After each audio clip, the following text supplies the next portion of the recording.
We're going to get started in just a few minutes here, so if folks can grab their last bit of breakfast and take their seats.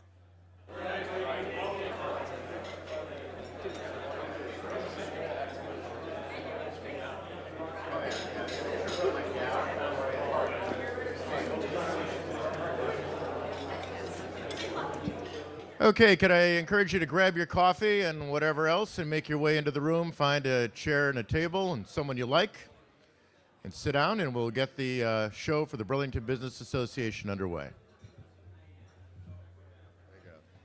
Okay, everybody, let's grab a chair because we're going to get going. Heaven help I touched the keyboard on the presentation in front of me. Don't do it. My name is Dan Dubonnet. I'm a General Manager, Vice President for Hall Communications Radio here in Burlington, and past board member and chair of the Burlington Business Association. It's my pleasure to welcome you today to the umpteenth Business Summit. We started many years ago. Kelly, this is number 14, is it? Something like that, yeah. Well, this year's summit is focused on housing and Burlington's Vermont economic vitality and how it all affects and ties together. The average Burlington employee spends 44% of their income on housing, and that's made it a challenging opportunity, or actually a challenge, for the employers of Burlington to be able to recruit and retain professionals for their companies. Even for those who can afford it, quality housing is hard to find. Burlington's rental vacancy is 1%, and income spent on housing isn't spent elsewhere in our local economy. We're going to solve all this problem today.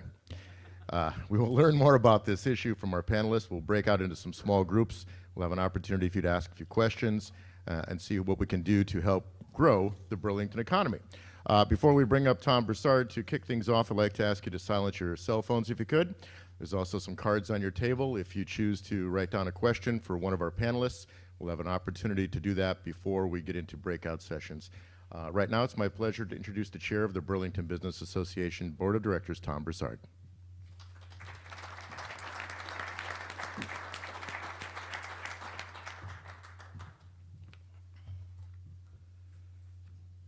Morning. My name is Tom Broussard, Chair of the Burlington Business Association, and I want to welcome everyone to the 2015 Business Summit, an appropriately hot topic on such a cold winter day for sure.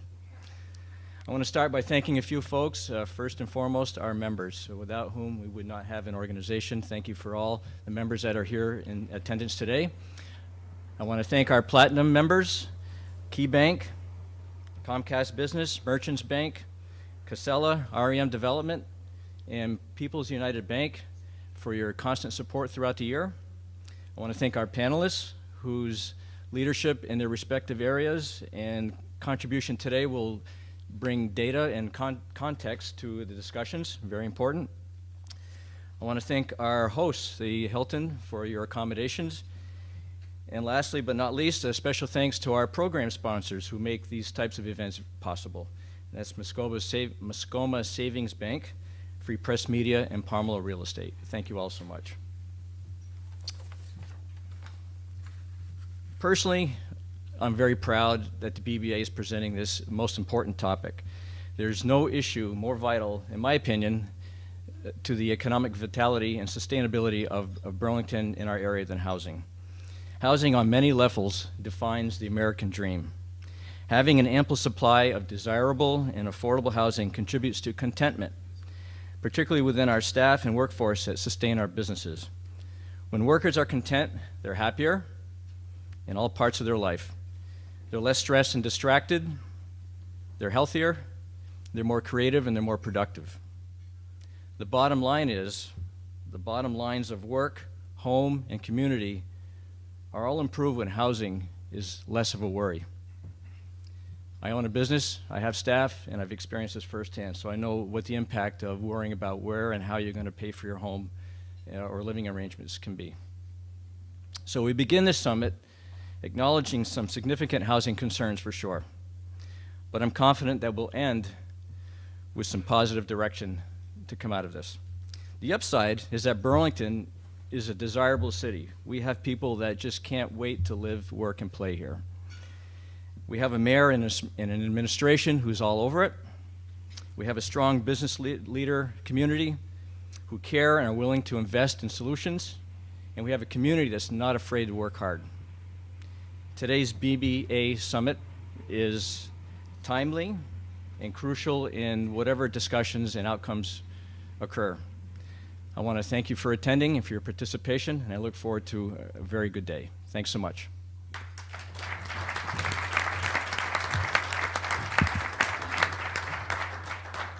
Thank you, Tom. We'll have the mayor kick things off now. It's my pleasure to introduce Mayor Moreau Weinberger. He has served as mayor of Burlington since 2012. In his current term, Mayor Weinberger has made the housing market a focus of his administration. And his administration's work, he commissioned a housing impact study and has drafted a housing plan. Mayor, come on up.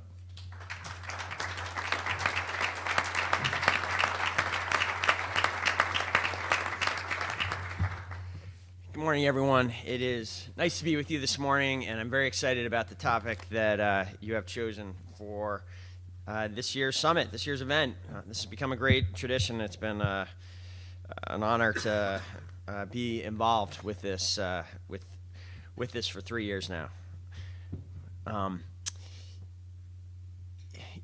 This year, when we get together, I think we're getting together at an exciting time. You know, the summits that I've been involved in, going back when we were here, 3 years ago, in the middle of the 2012 mayoral campaign, we were talking about a much different set of issues. We were talking about what we were going to do about this mess we had with Burlington Telecom. We were talking about other financial troubles throughout the city, an airport that had been downgraded to junk bond status, the lowest rated airport of anyone in the United States. We had other enterprise funds within the city in deep trouble. The DPW enterprise funds of the water and the sewer fund and traffic fund were all facing unprecedented financial troubles. And looking around the city, the initiatives that we had been dreaming about for many years, whether they were with our parks, our bike path, or economic development initiatives like the Champlain Parkway, the Moran plant, all of these were stuck and had been stuck for a long time. So it is exciting to me, and I'm certainly personally satisfying to be able to come back to you here 3 years later and have many of those problems behind us, to have the Burlington Telecom situation definitively resolved, to have the other enterprise funds in the black, to have all the city's credit ratings moving in a positive direction, to have broken ground on the northern transformation of the northern waterfront after 70% of the people of Burlington voted and said they wanted that change to happen, to have started this historic effort to rebuild the bike path and expand, enhance it, to have redeveloped 61 park projects, upgraded 61 park projects in an 18-month period using existing resources, the penny for parks. So, having come through all that, I want to say I'm certainly excited and proud of the role that my administration has played in that, but I want to be very clear that a lot of people deserve credit for that, including our partners on the City Council. And I see President Joan Shannon here this morning, and Councilor Karen Paul, and the two of them and many others have been leaders in all those efforts. But it's not just in those of us in city government that have made this turnaround. It is certainly the business community, and the Burlington Business Association in particular has been a large part of that, supporting the fiscal stability bond, supporting the ballot initiatives that led to many of those items, supporting the bike path in many ways for many years. And it's people of Burlington who have made this happen at the ballot box with multiple votes.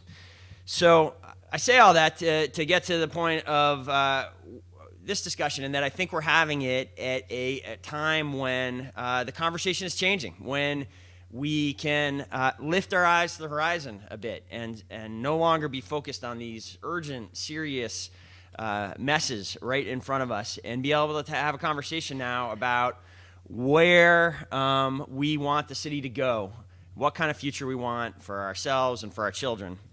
And housing, from my perspective, it's exactly right that the BBA has chosen that for the focus this year, in that housing is at the center of that future.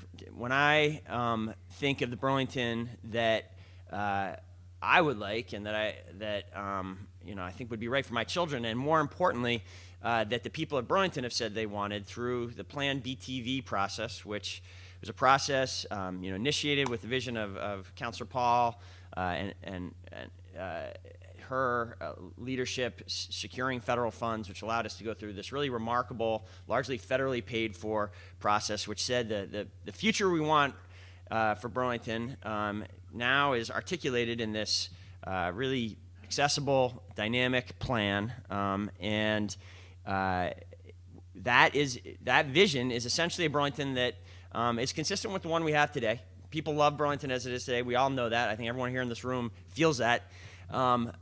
However, that doesn't mean that we just lock it down and keep it exactly the way it is. The vision that was laid out in Plan BTV is one where the dramatic number of underutilized sites in the downtown, it's acres and acres of our downtown. About a third of it overall is either currently a surface parking lot or a single-story suburban kind of building, like I always use the Rite Aid, and I haven't gotten in trouble for this yet. So I never quite figured out who owns this property. Whoever it is has been very patiently quiet with me. But I look at the Rite Aid site, and to me that is a suburban building. You have this one-story building surrounded by a big parking lot. It's the kind of building that works and functions the way we've evolved out in Williston. It should not be in downtown Burlington. That is not the highest and best use of that land. We should have 4 or 5 stories of building there that's consistent with the College Street that we love and think of as one of our favorite streets in the downtown, that has retail on the ground floor like it does currently, and then has more productive uses on the upper floors, whether they're housing or office space or some other kind of productive use. That's what we've said we want. We want, and the City Council said that by unanimously co-sponsoring and adopting Plan BTV, and they've reasserted it since in other votes. And it is, if we do that, we move ourselves to being a more affordable Burlington, from my perspective, a more livable Burlington, a more walkable Burlington, and a more sustainable Burlington. And I'll say just a little bit about each of those, and then I'll get out of the way because we got this incredible panel here. And Brian Lowe from the mayor's office. I hope Brian's been around for about a year and a half now. I hope many of you have gotten to know him already. If you haven't yet, you will in the future. He will lay out more detail about what the administration is working on. But I'll just hit quickly why I see this is so important, why creating more housing in the downtown leads to all those benefits.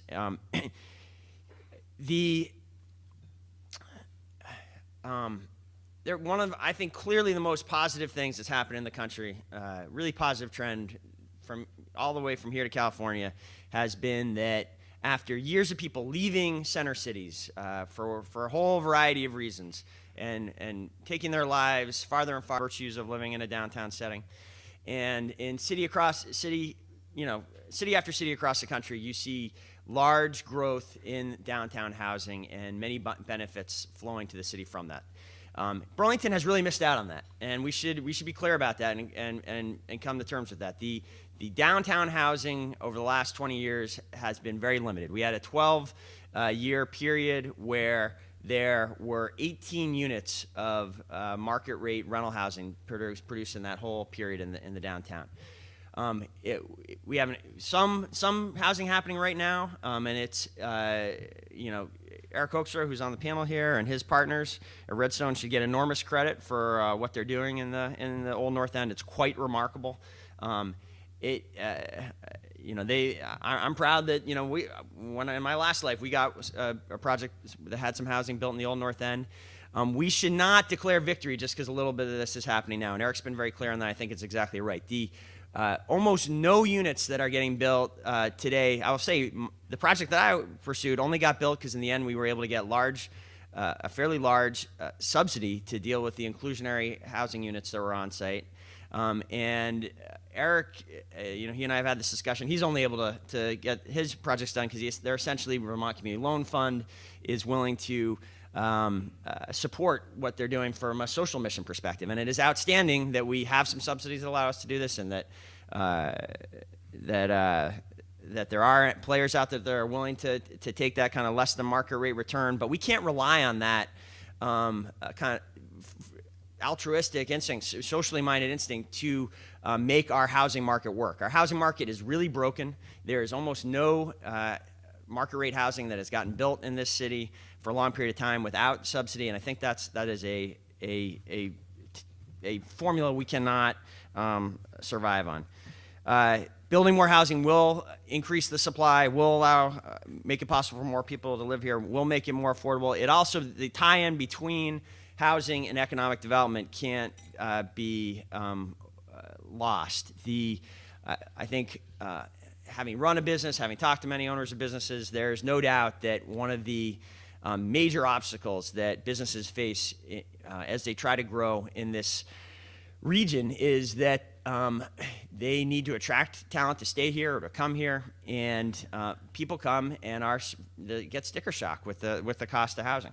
And you see some concerning trends happening in the downtown. This housing study that we commissioned showed that the percentage of young professionals that are living in the downtown are getting squeezed out by what's happened over the last 10 years. That percentage has dropped fairly dramatically, and that stands in stark contrast to cities like Portland, Oregon, Austin, Texas, Portland, Maine, cities that I think we have some aspirations to have a certain, there are in some cases significantly larger cities. I don't want to make too much of the comparison, but it is striking how these cities that have had large downtown housing growth have also had job growth associated with it and are not losing their young professionals in the way that Burlington has over this period. When I say livable, I think a more livable Burlington comes from a strategy that gets more housing in the downtown in this sense. We have many people who want to live here in Burlington and are, as they age, would love to live in downtown housing. They're unable to find housing choices. So many people come up to me and say, someone at the legislative breakfast on Monday, a woman who's been a real leader in this community for a long time, just told me she moved to South Burlington because she wanted to downsize. She didn't want to live in a big single-family home anymore, and she just couldn't find any housing that met her needs in the downtown. So she's living out in South Burlington now. It shouldn't be that way. People who have spent decades in this community should be able to find a place that they can stay in Burlington as their housing needs change. I say more livable from the perspective as well that we have a real problem around and we have had a problem for decades around the university. We have real friction between students living in those historic neighborhoods and the long-term residents that have been there forever, that want to raise families there. And that friction, from my perspective, could be reduced if we were able to build more housing in the downtown that decrease some of the pressure on those neighborhoods, maybe more purpose-built student housing either on campus or in the downtown, that essentially took these 3,000 students that are living off campus now and gave them opportunity to live in purpose-built housing that met their needs better, and freed up some of the housing stock in the historic neighborhoods for family households to come back in, for young professional households to come back in, for working class households to come back in, and we're very interested in seeing that happen. Walkable, one of our great partners in this discussion has been Local Motion, because they very much see the relationship between having a constituency that uses and supports great biking and walking infrastructure and having people live in the downtown. People who have chosen to live in this kind of lifestyle are very much users of that kind of infrastructure and will support it. And that's the tie-in there. And then finally, sustainable. Here's my point here. And it's one of the striking things, and maybe there weren't too many surprises in that housing study, I think, for those of us who have worked and paid attention to this issue for a long time. But there was one stat that was a bit of a surprise to me, is that the growth of housing in the region outside of Burlington has been fairly significant over the last decade. The percentage, and I don't actually have the stat on me, maybe Brian has it and I'll say it later, but I think the growth in the kind of suburban and exurban areas of Chittenden County was 2.5 times, I think, the growth of housing in the downtown in terms of percentage rate. Again, standing in real contrast to many of these other thriving cities around the country where you've had a real different ratio there. And I think that is bad for the environment. I think it is clearly bad for the environment. We know that households who are living downtown have a far lower environmental footprint than someone living out at the edge of a metropolitan area, commuting to the downtown, commuting to other areas, using their vehicle for every household trip. And the stats are striking. I mean, it can be as high as, I've seen stats as low as if a suburban household is using X in terms of fossil fuels, the downtown housers, someone living downtown is 1/20th of that, or sorry, 20% of that, 20 to 30% of that. And so if we're serious about moving towards being a region that has less of an impact on climate change, I think downtown housing is one of the key strategies we have in achieving that. We're not going in that direction now. You see it in the vehicle mile traveled stats as a region. They just keep going up and up. We are driving more as each individual here than we were 10, 20 years ago. That's not the case in other regions. So I'm wrapping up now. I know we gotta move on to other voices here. Let me just say we are serious about doing something about this. We have this 17-point housing action plan that we have been working on all year since that study came out in the spring.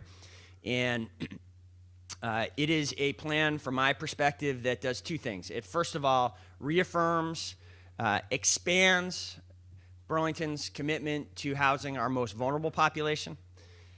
I want to be really clear about that. Don't let anyone say that when we're talking about housing, we are somehow retreating from Burlington's very proud legacy of creating affordable housing organizations, of creating affordable housing. That is the success story in Burlington's housing story over the last 20 years. We have done that. We see Rita Markley here in the room. We have stepped up and done very impressive things for homeless populations, for low-income households, and we're going to keep doing that. I support, as part of this overall package, expanding the Housing Trust Fund back to the it would be about going from about $180,000 a year. If we went back to 1 penny of the tax base being allocated there, it would go up another $140,000, $150,000. It would be a very substantial increase, and one that administrations up until now have not committed to do, and we're willing to do that. So it is not, and we're going to try new things to house homeless individuals while continuing to house homeless families the way we have in the past. We remain committed to the idea of an inclusionary zoning ordinance. At the same time, this plan says we got to do a lot more. We got to try some new things, because clearly there are certain areas of what we've been doing in recent decades that are not working. We have a broken market. We need to be making these other interventions into the way that the city acts as regulator and how the city uses some of its resources. And the plan lays that out, and Brian will say more about that. And I'm very encouraged to say that we just had our first real hearing on this plan last night at the Community Development and Neighborhood, CDNR is how I know it, which is Community Development and Neighborhood Revitalization. I really wasn't sure how the committee was going to react to it until last night. The committee came forward with lots of suggestions and possible changes, but it was very much in the spirit of collaboration and how do we get this right and how do we work together. And so this is going to, I'm confident standing here before you this morning in a way I wasn't 24 hours ago, that there is consensus around this among the city council that we should be headed in this direction. Not to say every policy within that is going to end up the way it's been drafted now. That's not, and it shouldn't be. This is a process with the city council of getting it right and the public of getting it right, and there's been lots of public interest and comment on this since the spring. So we are committed to getting that done, and I'll just close by just a little story that some of you know, to make it clear how committed I am. I had the experience of trying to create a new housing in this community, and it was a harrowing experience, I will say. We spent 10 of the best years of my life I spent trying to take what was a hated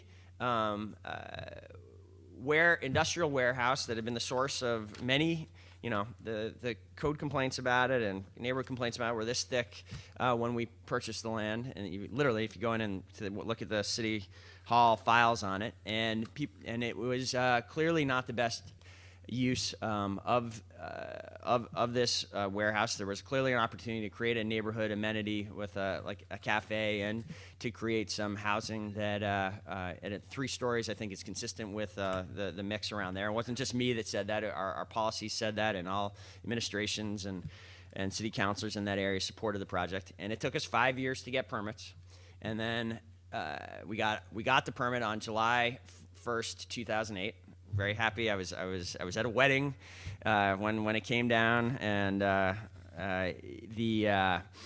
which July 1st also happened to be the day that Fannie and Freddie started to crater in the housing market. You know, it was basically the worst day in 100 some odd years for the U.S. housing market, and wasn't the best time to get a new housing permit.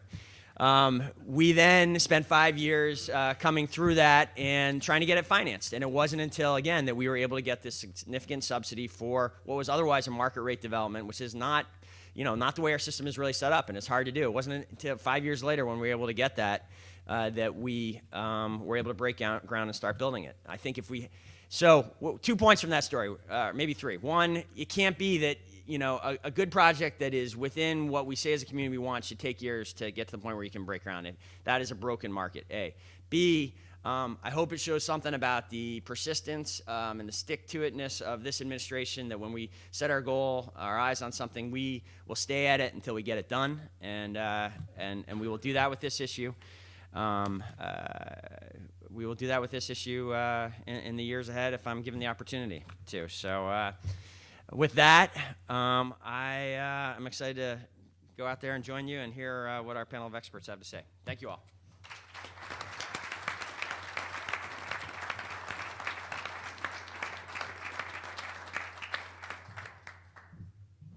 You know, Mayor, it took you 15 minutes to get to the point that you hinted that you're running for re-election.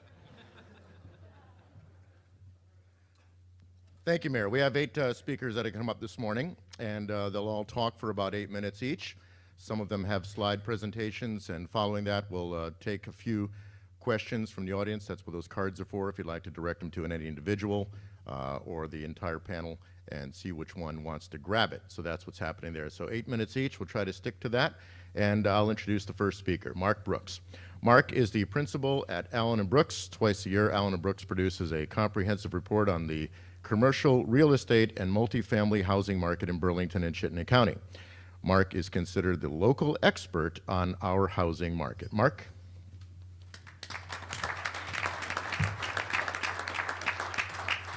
Let's get you up here.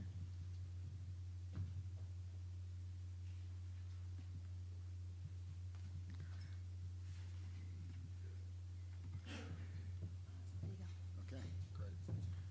Good morning, everybody. Thank you for the introduction. I don't consider myself an expert on the housing market, but I do a lot of work in the apartment market. So if I have an expertise, it's more along those lines in the rentals. So what I'm going to talk about this morning is an overview of the Chittenden County rental market, what's going on with construction and demand and absorption and things like that. And I'll try to tie in as much as I can regarding Burlington. But we're going to start off with a look at new construction. So what this graph depicts is in the blue. It's new apartment construction year by year since, was that 2000? What is the number? 2001. And in the yellow is Burlington. So the blue includes Burlington. It's all of Chittenden County. And so you can see that in the early years, and actually the years before the years on the graph here, back into the late 90s, there wasn't a lot of new construction of apartments. There was a lot more focus at that period of time in condominiums. The market was really hot with condos, not so much with apartments. But as the market changed and demand shifted to the rental side, builders really stepped in and ramped up with new construction. And you can see we've really had quite a bit of new construction over the past several years. And in 2014, countywide, we had 310 units of housing, constructed. These classes aren't that great. It's tough to get old. Overall, over the past 15 to 20 years, it's been an average about 200 units of housing built, new apartment housing, built each year. So you can see that over the past 3 to 4 to 5 years, we have really been outpacing that by a long shot. And in 2015, this year, we've got almost 500 units of housing that are going to be coming online county-wide. All of that's under construction right now, so all of that will be coming down the pike. In Burlington, as the mayor mentioned, there hasn't been a lot of new construction over the past several years. Downtown, as far as rental housing goes, the only projects that I could identify were Champlain Housing Trust, 20 units on King Street back in '09. And when was that? King Street, Burlington Housing Authority, that was back in 10, I think it was. Let's see here. No, 13. 14 units that came on the market on King Street, a couple blocks down from Champlain Housing Trust. So all affordable. Nothing else really has been built downtown as far as market rate goes.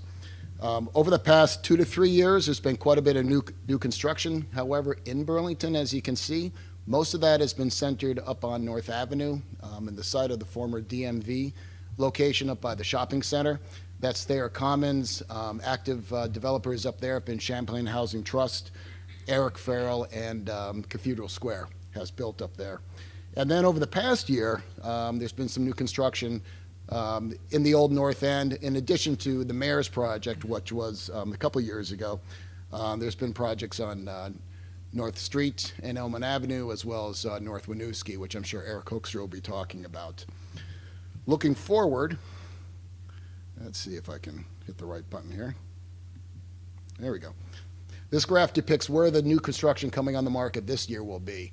And as you can see, the vast majority is going to be, as the mayor mentioned, out in the suburbs. Not so much in Burlington, 32 units. Those units are primarily on North Winooski Avenue, and there's 4 units are going to be created on Church Street as part of a renovation, gut renovation. But really just one new building up on North Winooski Avenue. Everything else has been out in the burbs. 2/3 of new construction for this year is going to be in Essex and Winooski. So a lot of action out there, but that's where, there's demand out there, and that's where the land is to build on. However, I want to point out that even though the developers have really stepped in and have done a great job trying to meet market demand, and there is significant demand for rental apartments, obviously, which is why we're here, but it really bears it out by looking at the vacancy rates, which is in the red. And the vacancy rate is studied twice a year, June and December, and what you see here are the average vacancy rates for each year. So the average vacancy rate, if I look at June of this past year, that was 0.9%. December was 1.7%. December is usually a bit higher. It's a slower time of the year. Average for the year is 1.3%. So it's been trending down since the early 2000s, in spite of the fact that new construction has really been ramping up. And with all that new construction over the past 2 or 3 years, vacancy is at best flat. It actually went down this year compared to 13. So there's just a tremendous amount of demand. And there's been a lot of concerns as a lot of this new construction has been proposed and developed, and new concern among lenders, among others, as far as is this sustainable? And apparently the answer is yes. There is tremendous demand, and we're developers trying to meet the demand, but they're not, because vacancy is not increasing. It should increase. Nationwide vacancy is about 4.2%. And if you look at markets around New England that have a lot of college kids, say Boston, New Haven, places like that, there might be 3% perhaps, somewhere in that range, but they're all well above where we are. And during the high point of vacancy, that was only about 2.7%. And that was because everybody was buying condos. People were leaving the rental market. Am I okay, Kelly? Wait, I can't see. Okay, 3-minute warning. Oh, all right, I try not to talk too fast, but then I'll talk fast. Anyway, this is a typical building that's been built over the past several years in the suburbs. That's Ralph Delorier's 40-unit building that opened November 1st on Quarry Hill Road in South Burlington. We've been seeing some very good absorption of all these new buildings that are going up throughout the area. Typically, buildings are being absorbed at a rate of about 15 to 20 units per month. So what that means is a typical 30 to 40 unit building will lease up in about a month to 2 months. A larger building, 60 to 70 units, maybe 3 to 4 months. Very good absorption rates, especially if you look at nationally, what other projects, nationally absorb at. So those are very healthy rates. We have seen more than one building be fully leased before it even opens up. Cathedral Square opened Right House, I think it's 32 units, something close to that in Shelburne. Over the summer, fully leased before it was occupied, and we've had other market, and that's affordable, tax credit project, but we've had affordable projects as well become fully leased up prior to their opening. These are typical rent levels for new construction. Studios 1s and 2s are typically what's built. There are an occasional 3 bedrooms. The only ones I could really identify were Moreau's project, Packard Lofts on North Avenue. There's a couple of 3 bedrooms in there. But the market is strongest for the smaller units. However, families that rent, they generally need 3 units for the kids. So that's a bit of an issue. Those ranges are typically, the low end of the ranges are typically in Essex. The higher end of those ranges are in Burlington, South Burlington, and Winooski. Typically, they include heat. Student rentals, right now, after a period of a couple years of price stability, they've been creeping up. This year, there's a lot of demand, and right now, typically, they're renting for $7.25 to $8.25 per bedroom, probably around $750 are most of them, plus utilities. So a lot of demand, high rents. People are willing to pay the high rents because they have to live somewhere. And what we're seeing is that's causing a huge problem with affordability. The blue line is the average 2-bedroom rent in Chittenden County for market rate, based on a sample that we track year by year by year. The red bars are median household income. And you'll see in the beginning of the graph, the median income is not much unchanged where it is currently. So basically, median income has been flat over the past several years.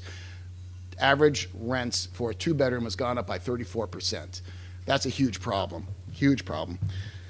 According to the Federal Reserve Bank of Boston, Chittenden County has the highest, of all the counties in New England, Chittenden County has the highest percentage of renters paying more than 30% of their income towards housing costs, rent and utilities. It's about 60%. And according to the Census Bureau, about 2/3 of the renters pay more than 50% of their income towards housing in Chittenden County.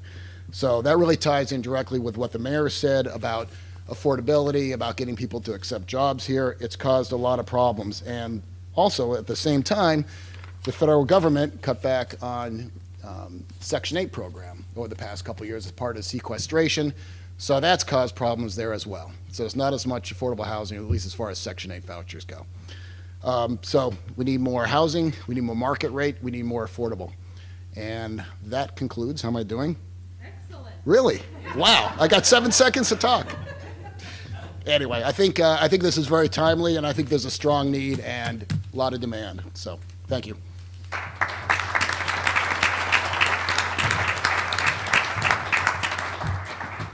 Kelly has her nifty timer there, so if you sit right there, she'll stare at you. The next speaker is Eric Hoekstra. He's the development manager of Redstone and manages complex commercial real estate development projects, acquisitions, and dispositions to maximize returns for investors. Mr. Hoekstra has recently led 2 housing developments in Burlington's New North End. Eric?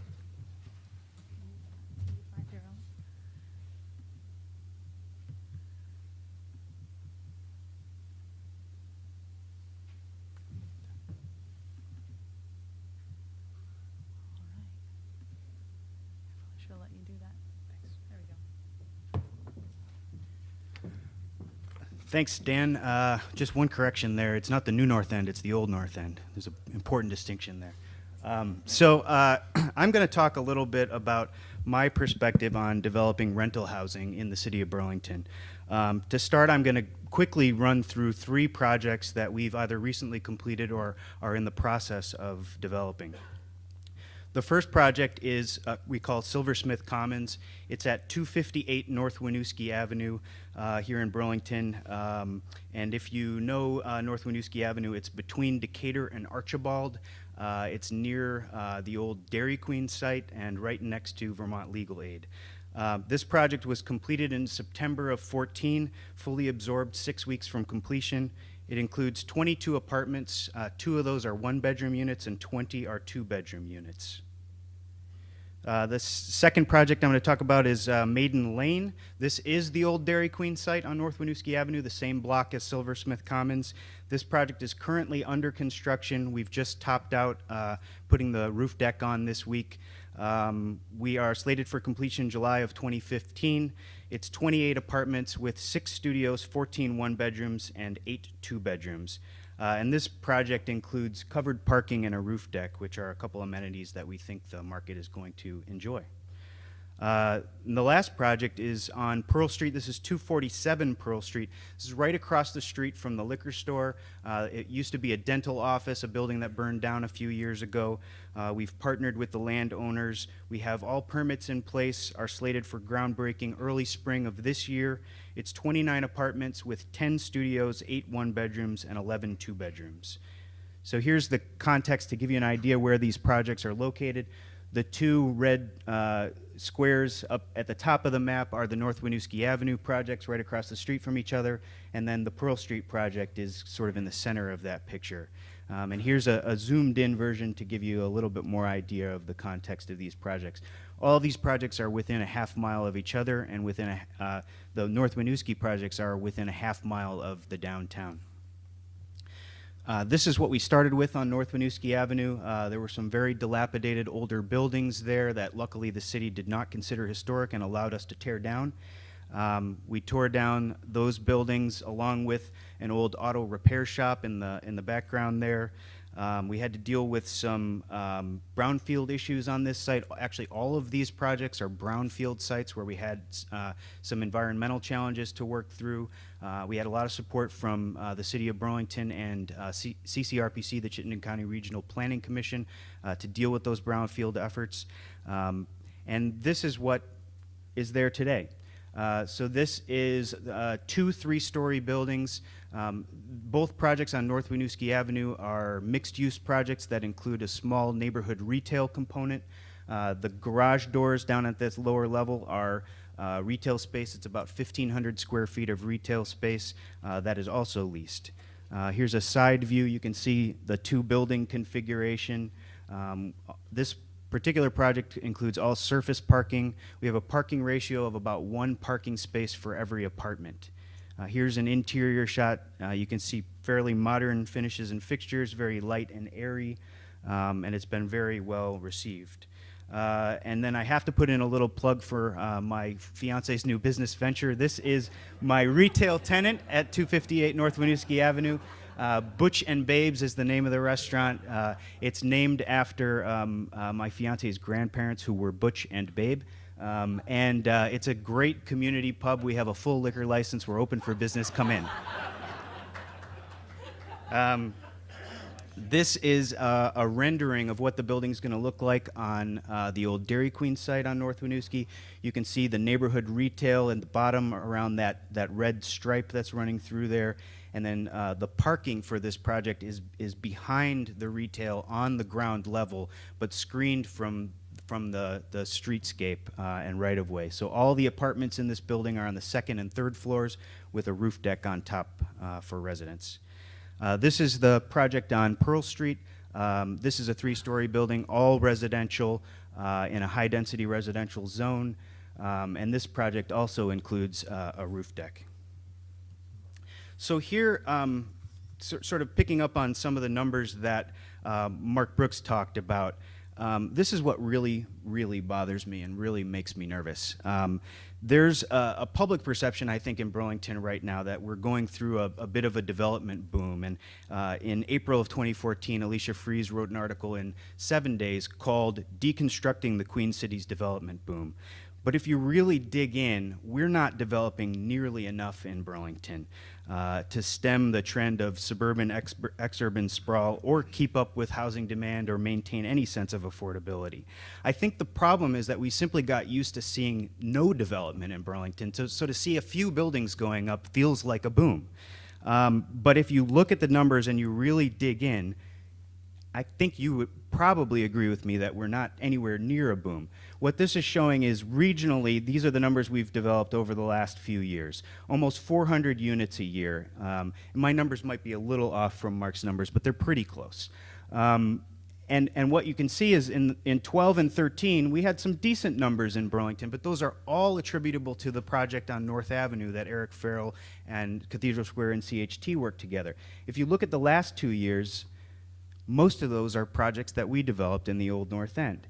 And our share of housing production over this 4-year period, Burlington's only produced about 18% of the overall housing in our region.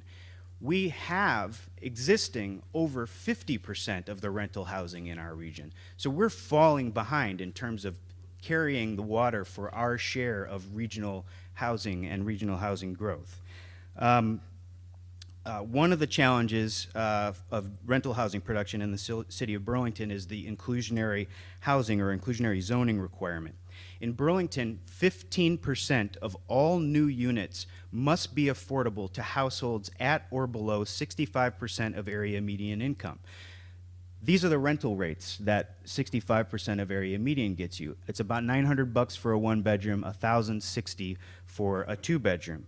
The challenge with that is that when you really think about what is that affordable inclusionary unit worth from an appraisal perspective, you run through the numbers, you look at the income, you look at the expenses, you arrive at net operating income, you then apply a market capitalization rate to come up with a value of that unit.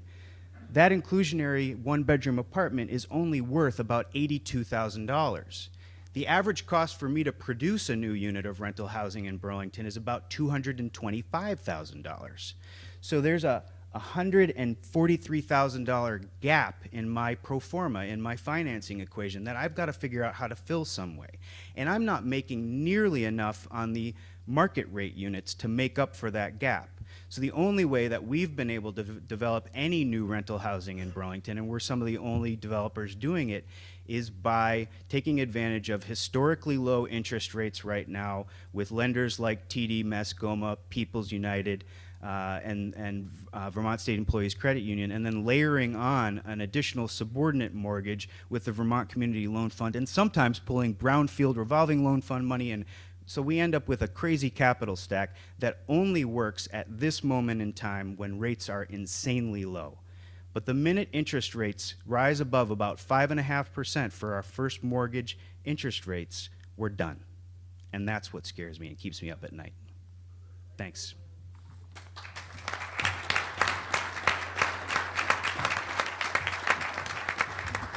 Thank you, Eric. Do they have a nice mix of craft and PBR at Butch and Bibbs?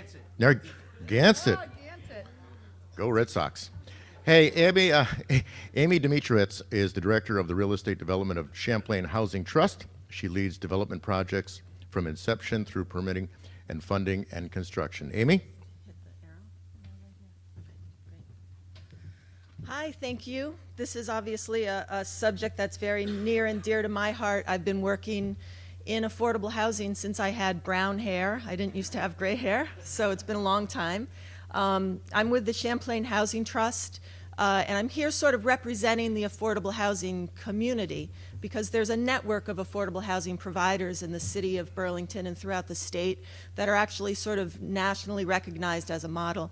Rita Markley's here with the Committee on Temporary Shelter. There's also the Burlington Housing Authority, Cathedral Square Corporation, Housing Vermont, and we've been working for 30 years now working to address this exact issue of providing affordable housing in the city and in the region. So I wanted to start with just showing you some representative projects and tell you a little bit about the Champlain Housing Trust. We are a community land trust, so we're a membership organization serving Northwest Vermont, Chittenden, Grand Isle, and Franklin counties. We have 90 employees, and our headquarters is in downtown Burlington. So we're very familiar with Burlington. We have 50 employees in the downtown. We have about $300 million in assets on our balance sheet. We are Annual operating budget is 10.5 million, and we're regularly doing we have about 50 units in our pipeline at any given time moving through development. We have 1,825 apartments in our portfolio. 713 of those are in Burlington. Most of those are in the downtown and the Old North End. Many of them are scattered site, sort of old historic buildings in the Old North End, but we do a fair amount of new construction. This is a building people are probably familiar with right across from City Hall Park. That building had suffered a severe fire, and we redeveloped that into 34 apartments upstairs. This is another example of what the work we've done in the downtown. It's on the waterfront apartments over near the skate park. That's 40 apartments, mixed income. We partnered with Eric Farrell and Cathedral Square Corporation out at the old DMV parking lot, and we built 33 apartments there called Avenue Apartments. Here's an example of sort of the interior of our apartments. You can see we do very high quality work. Another one people might be familiar with, the bus barns in the Old North End. That was another renovation project. Bob Duncan, architect, worked on that. No, you didn't. That was Tyler Scott. I'm sorry. It was the one before that. So this has 25 apartments in the Old North End. We renovated an old bus barns, the Vermont Transit bus barn site. We also just recently purchased South Meadow Apartments down at the end of Pine Street with 148 apartments. We're converting 32 of those apartments to affordable condominium ownership. We develop many different types of housing. We have straight up rental housing. We like to say we provide housing from homelessness to home ownership. So one of the models that we use is called a housing co-op, and that's where residents have more control over their housing. We're developing a new co-op on Bright Street around the corner from the projects that Eric talked about on North Winooski Avenue. And we have the Rose Street Artist Co-op in the Old North End, the Thelma Maple Co-op, and Flynn Avenue Co-op in the South End. And this is where residents have more control over the operating budgets of their projects. We have an internationally recognized home ownership model. So we also provide affordable home ownership throughout the city. We have 220 of our 550 ownership units in Burlington. We have single-family homes and condos, and that's a shared equity model where we retain affordability long-term. We also do neighborhood revitalization, mostly focused in the Old North End. We have about 62,000 square feet of commercial space throughout Burlington. Most of those are nonprofit facility spaces. That's just a little bit about us. If you want to learn more, we do have monthly meetings where we give more information about who we are. But specifically about the development issue in Burlington, we serve a working population. We're serving folks who are earning $10 to $20 an hour in our rental properties. We're serving very low-income people of fixed income, Section 8 tenants, as well as up to market rate. Some of our rental apartments are available for without an income restriction, but for the most part, the folks we're serving are working folks who are earning $10 to $20 an hour. Our one-bedroom rents average is $850 a month, and our average two-bedroom apartment rent is $1,000 a month. That's in comparison to the new units that are being brought online, which are about $1,400 a month for a one-bedroom and $1,900 for a two-bedroom. It's great, and we need more supply, but we have to keep in mind the folks that are earning, the folks who are working at the typical jobs in healthcare and education, retail, sales, our artists. They're able to afford rents that are targeted more, to folks who are earning $10 to $20 an hour. The rents of $850 a month for a one-bedroom and $1,000 a month for a two-bedroom. The folks that we're serving are working in those types of jobs. They're working in healthcare. They're teacher aides. They're working in the downtown stores. They're working in the downtown restaurants. That's the need that we're serving. Our demand is extremely strong, as I think everyone can attest to. We get about 150 applications a month at our office, and we have about 10 to 15 apartments vacant in any given month. We have very strong demand. Avenue Apartments out in the New North End was fully leased up by the time construction was complete. We have a 42-unit apartment building planned on Bright Street that we're organizing as a co-op. We've started to put out marketing. We already have, for 42 units, 20 families who are interested in living there. We haven't even broken ground yet. We won't until May. The types of challenges we see are the same challenges that the private developers are seeing. The scarcity and the cost of land, the cost to clean up brownfields, the cost and uncertainty of permits, and then for our perspective, it's the limited resources. The federal resources that we typically use, home and CDBG funding, is constantly being cut. That's one of our biggest struggles. But we're a very innovative organization, as are all the affordable housing providers in the city. We work with private developers.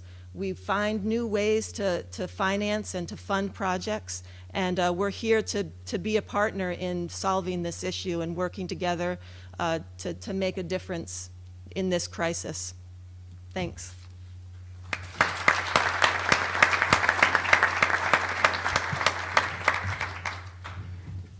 Thank you, Amy. Reminder that you have some cards on your table, and if you'd like to address a specific question to a specific panelist, you can do that. Kelly's got her little clock there, and it's been pretty fun to watch. Amy, I got to tell you, you're better than Tom Brady. You're looking at that, and you're counting it down. Huh?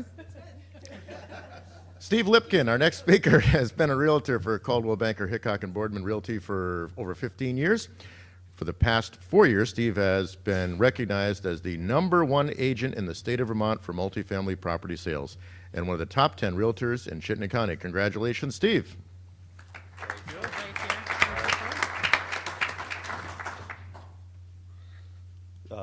Thank you very much, Dan. I appreciate the opportunity to present today. I've been working with a couple from Michigan that's relocating here to Burlington, and last night I told them I'd be giving a presentation on affordable housing in Burlington, and it was funny, they looked at me and said, affordable housing in Burlington, that should be pretty short. So, we're all here today because Burlington's a wonderful place to live and work and play and raise a family, and that's why consistently we're ranked #1, one of the #1 places to live in the United States. And of course that comes with some challenges. But this morning I wanted to talk a little bit about the residential real estate market and the multifamily apartment market. So let's get started by looking back at 2004. Overall in Burlington, it was a very strong year across pretty much all segments of the market, from the New North End to the South End, pretty much all price points. I think maybe the one exception would be the high end. Burlington high end saw some slowdown. There were 322 sales reported in the MLS. We saw an average 60 days on the market and a list to sale ratio of about 98%. So what I wanted to look at here is a map that shows where the active properties are in the MLS. So there's 83 properties available currently. I think it's worth pointing out that if you look at the sort of the downtown between Main Street and Pearl Street, there's literally 2 properties available. So those buyers that are interested in being downtown, being near all the amenities that downtown has to offer, don't have a whole lot of options. One of the 2 properties available is Vermont House condominium. The other is a right next door at College and Battery, and that's priced in the mid $500,000 range. But what we wanted to talk about today, of course, is affordable housing. So based on a median household income of approximately $62,000, and if we assumed a modest debt ratio of about $300, which would include student loan payments, credit card payments, car payments, that translates to a qualifying housing payment of about $1,600 to cover principal, interest, taxes, and insurance. So that translates to a purchase price of $225,000.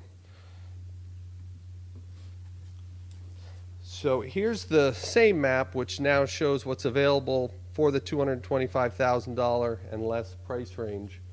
I think you can see there's not a whole lot of options out there. Most of the single-family properties are located in the New North End, and it's older housing stock that was built in the 50s and 60s.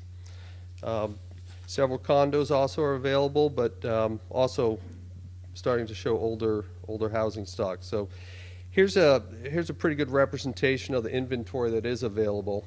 You can see, again, most of them built in the 1960s. Most of them also are in need of updating, both kitchens, baths, as well as older heating systems, and probably for the most part not meeting today's insulation standards. So on top of the acquisition costs, buyers are faced with needing money available for renovations as well. So next I wanted to look at the rental housing in Burlington. It's not only expensive for tenants, it's also very expensive, or rather it's not expensive only just for buyers, but it's also expensive for renters. Mark Brooks talked earlier about the low vacancy rate, 1.3%.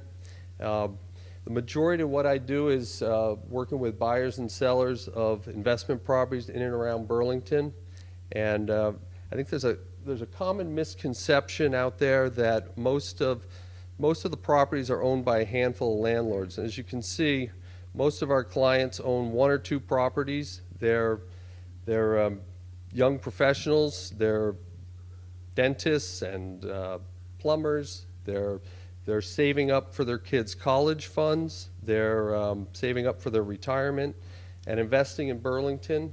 And I think what they're finding are a lot of challenges out there, specifically high property taxes, as everybody knows. There's a recent reassessment going on in Burlington. 350 property owners in the downtown and the hill section that own 4 units that have 4 or more units just received notice that they're being reassessed by the city. And that's going to increase their property taxes ultimately. As any small business owner knows, you absorb the expenses as long as you can, but ultimately those do get passed on to the consumers, or in this case to the tenants in increased rents. The other challenge Eric touched on earlier as well is the permitting process. For a developer, it's a convoluted process, and it's equally so, if not more so, for homeowners and landlords.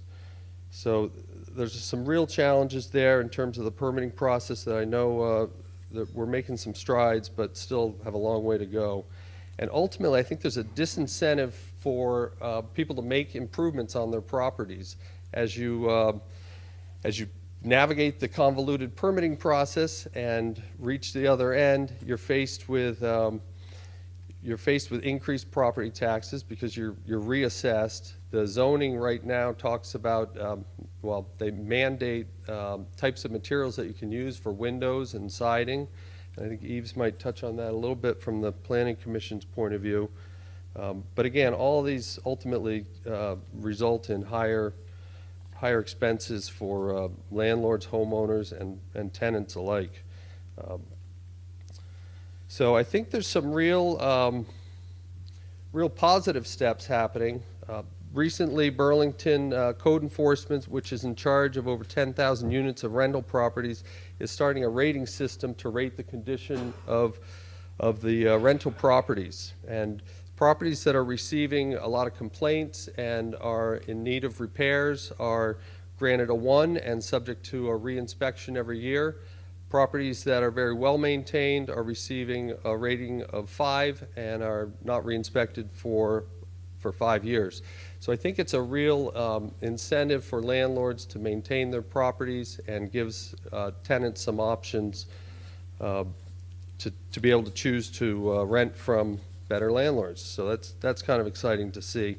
There's a real healthy discussion about new housing projects. That's a lot a lot of what we're talking about here today, but the University Mall or the mall downtown rather, has got some really exciting plans and proposals in the works, and pretty excited to be part of this community. And as we look towards finding solutions to the housing crisis, it's an exciting time to be in Burlington. Look forward to the future. So thank you all.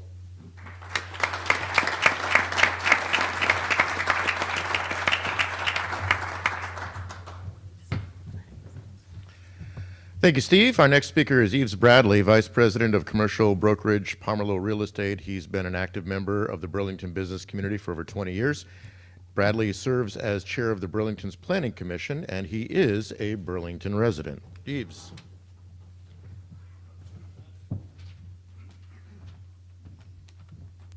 Thanks, Dan. Thanks, everybody. A couple thoughts. First of all, I'm going to apologize right now for what I'm going to call my typical lack of preparedness. There was a little bit of a snafu as to whether or not I was a presenter, and I learned that I was one fairly late. Here is my PowerPoint, as usual. And I'm not quite sure what hat I'm wearing up here. You know, is it the hat of a longtime Burlington resident? Is it the hat of somebody who's been pretty passionate about this issue in Burlington for many, many years? Is it the hat of the chair of the board of the beleaguered Burlington College, which a lot of you I know have been paying attention to, or is it the hat of the chair of the Planning Commission? And I've kind of chosen a combination of the resident who's paid attention as well as the chair of the Planning Commission. And I think what I'd like to entitle the thoughts I'm going to give you today as three things: barriers, thoughts, and opportunities. So what I'd like to begin with is a show of hands of how many of you actually live here in Burlington. Could those of you? That's great. That's actually a fairly good number. Now, those of you who do not live in Burlington, are there any of you who would like to live in Burlington but can't afford to? So it's an enormous paradigm because, you know, we are here to talk about affordable housing. And I think that what's quite frustrating, and you've heard a lot of my panelists touch on some of these issues, there are tremendous barriers not only to affordable housing, but to all types of housing, and frankly, all types of development here in Burlington. Literally 30 years ago, in 1985, I was an intern, believe it or not, at CEDO. And I wrote what was then a developer's guide to the permitting and review process. Seriously, which was a goal to look, you know, I was tasked with the fact that the process was cumbersome and difficult and challenging to navigate, and were there not ways that we could improve it? And 30 years ago. And I got asked to be on the Planning Commission, I'm not sure how many years ago, and I at first refused because I thought it was a relatively thankless job, and I do still think it's somewhat of a thankless job, but I think that there's a purpose to being on the Planning Commission, that we are doing things, and that we, along with the administration and along with the community, are doing things that I think are significant for Burlington. But the challenges that you need to understand about housing and the help that we need from all of you in the business community and from the community at large are significant. Because, you know, what's happening is Burlington as an economic engine does seem to be growing. But the industries that are growing, particularly within Burlington's borders, are looking to hire people who want to live here. And they come here from other places expecting to be able to live here, to be able to find housing that's not necessarily affordable. You know, a lot of people have this misconception they're going to come to Vermont, everything's going to be dirt cheap, and that gets reversed relatively quickly. But they do expect to be able to find housing, and not only that, but they expect to be able to find housing that's within walking distance or cycling distance, or, you know, I don't have to use my car all that much. And frankly, there's somewhat of a bitter disappointment when they understand that that's not necessarily the case, that if you want to work at dealer.com, you're going to end up living in Moncton. And that's a very, very challenging story to tell, because from a recruitment perspective, it puts the companies that we want to see grow, who are the ones who are our economic engines and who are growing our tax base, at a disadvantage over other companies who can say, oh no, come to us in Portsmouth or wherever, and you can do this. And so it's something that's very real that we need to be aware of. The other piece that I think is extraordinarily significant that no one's touched on this morning is the fact that beginning with that first apartment And whether that be an affordable apartment that is subsidized by our partners who have just done an incredible job at providing housing for Vermonters and people who want to live in this community who otherwise couldn't, beginning with that first apartment and then moving up to the next apartment, and then perhaps beginning a family and buying a condo or renting a condo, and then saying, well, I want to stay in Burlington. I like Burlington as a community. I want to support the schools. I want to support the downtown businesses. I want to stay here. Right now, that model is broken. It is. It's extraordinarily challenging to go from sort of what I would call this affordable sector up to the next level because very little of that exists. Stuff exists at the upper level, but that sort of large chunk of, you know, what I'll call the bread and butter middle class, the people who would have young children in schools, who would be very involved in the community, are very often faced with the choice that none of us would like to hear, which is to say, guess what? You want to live here, but you can't. But you can't. And that is extraordinarily damaging, in my opinion, to the fabric of our community. That's something that we really need to take on, and it begins at the affordable level, but it also continues throughout the other levels. And I think that having that dialogue as part of this is critical to the long-term future and the long-term health of Burlington. So I call upon all of you to get involved. Because here's what happens. You know, and this is what I see at the Planning Commission level. We are tasked at the Planning Commission level, we have actually, it's not such a bad job because we make the rules that people follow. The DRB gets the challenging job of being given the projects that take those rules and do these projects follow these rules. But what we have in Burlington, and I'll say it because it's, you know, people don't like to say it, but it's true, is people say, yeah, you know, we want housing. We think housing is great. It's wonderful. And then as soon as someone says, well, here's a spot, why didn't we think of this before? What a wonderful place. There's quite literally an enormous amount of, you know, sort of hand-writhing and you know, oh my, well, we said we wanted housing, but we didn't want it there. You know, that might impact my view, or, you know, that's a field that I drive by and I like seeing empty and want to see it stay that way because I don't want Burlington to change. And that, to me, there needs to be more of a dialogue and more of an adoption by the community to say, this is a problem that we are really facing. And if we really believe in it, we need to walk away from that mentality of saying we have to preserve everything. And that goes, and I see I'm already running out of time, and look at this, I didn't even have a PowerPoint. But, you know, that goes, it goes beyond certain things, and one of the things I really do want to touch on, which is a problem that we face at Planning Commission, which Steve touched on briefly, which is another political football, is historic building materials. You know, most of Burlington's housing stock is older housing stock.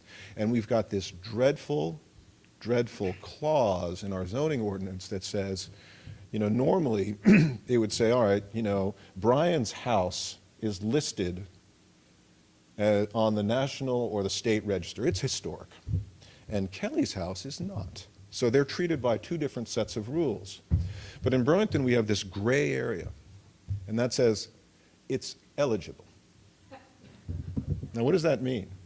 Well, no one really seems to understand that. So it's up to interpretation every time you go. So in other words, it's open to interpretation to say, well, we're going to get to decide whether this has historic value or not. And we need to get beyond that as a community. From my perspective, and this is me talking, just me, not the commission itself, but me from my perspective, and to say, look, at a certain point, we need to say there are certain properties within this community that we really value and we want to keep. We know that, and they're just, we can't touch them.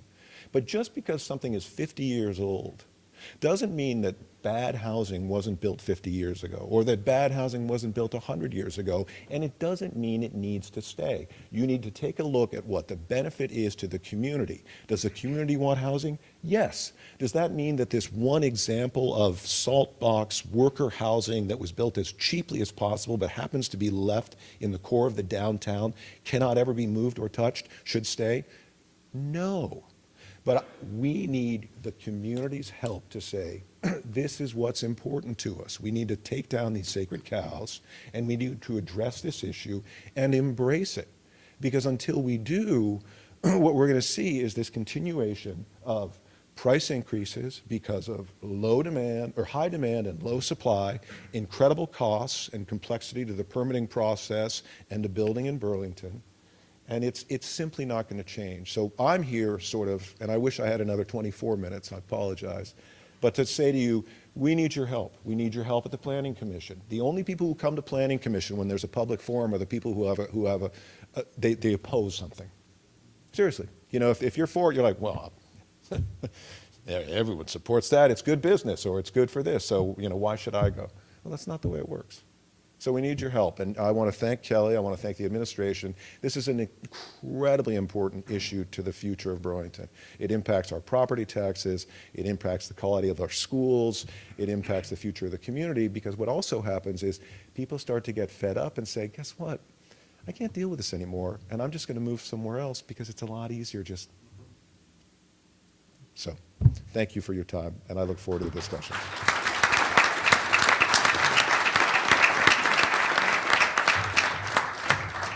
Thank you, Eves. Our next speaker, Julie Simonelli, is a HR business partner at Burton Snowboards. Burton is one of Burlington's largest employers, as you know, with 400 employees located in its Burlington headquarters. Julie.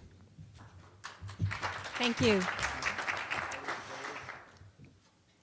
As Dan said, my name's Julie. I am a human resources business partner at Burton Snowboards, and we talk to a lot of people all year round. So recruiting is a pretty big aspect of my role and my coworkers' role.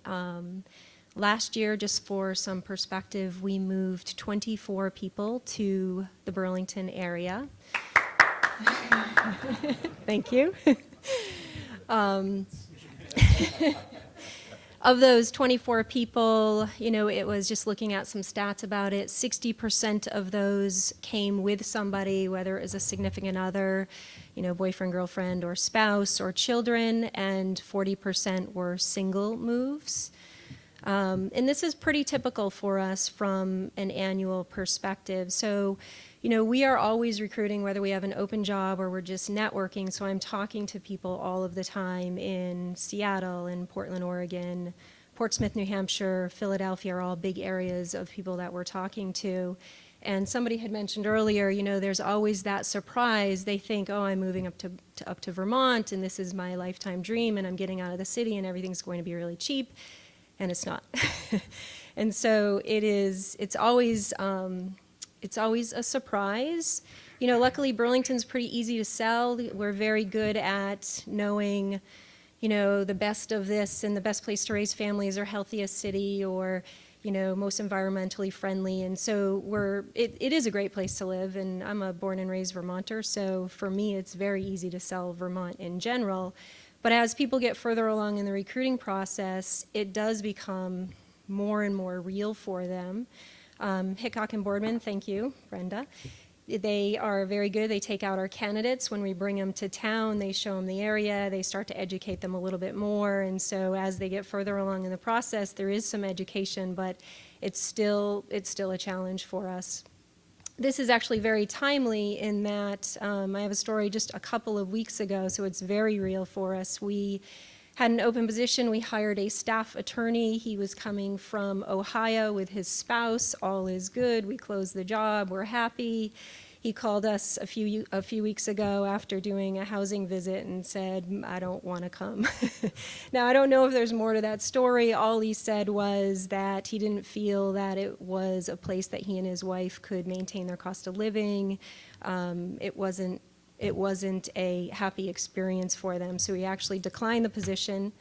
We're back on the hunt, so if you're a patent attorney, call me. Shameless plug. More often, we are luckily able to overcome some of these challenges, and we're talking to people, and they're very excited about Burlington, and they do come. And then it's concerning for us because their first experience here tends to be a negative one from that perspective of they're in temp housing for a little while, but there's certainly a pressure. You know, we always tell them or I always tell them from a human resources perspective, when you get here, your manager is going to tell you your first priority is to learn your job.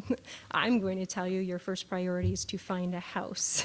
And so we do often have touch points. We have a small network of employees who happen to be landlords or have spare rooms in their home and are willing to help out, but it's always a worry for us. Just in preparing for this, I reached out to the people that we'd hired in the last 18 months or so just to get more feedback, because I'm very aware of it from a here and there, feedback that comes in. But, gathering these people in a room and just talking about how was your experience, I heard some very frightening stories, with the themes of that. There's no surprise. We've talked about it here. Everybody's mentioned the same thing, the biggest theme being availability. So there was a lot of stories of hanging out online on Craigslist all day and hitting the refresh button. And if you see something pop up, you make the call right then and you drop what you're doing and you run out and you have your checkbook in hand and, don't take the time to think about it. It's more of if it's tolerable, take it. Because if you don't, the guy behind you is going to take it.